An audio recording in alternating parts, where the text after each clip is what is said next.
Nazdárek všichni, vítejte u Let's Playu Grepolisu, kde máte prostě všechno, já vás naučím hlavně základy. Máte tu zemědělské vesnice, které si musíte nejdřív obsadit. Tady máte třeba za 4 dostanete 100 od všeho, ale za 4 můžete si požádat další. Ale je to různý prostě.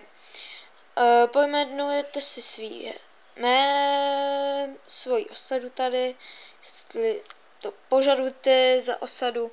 No, tady máte moje malinkatý městečko, vlastně senáty nastavení, to vidíte, tady si můžete všechno postavit, cokoliv úplně. Kasárna na rekrutaci vojáků, nejdůležitější asi chrám, tady máte bohy prostě. Já mám zrovna Zeuse, protože to je pán všech. Tady máte jejich božské síly, tady se využívají.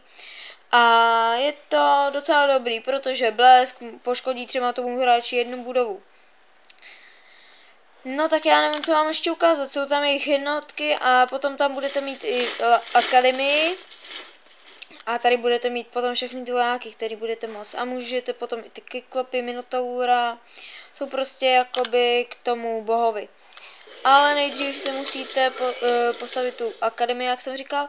A tady, jak vidíte, na to potřebujete potřeba senát na úroveň 8, statek na úroveň 6, kasárna na úroveň 5.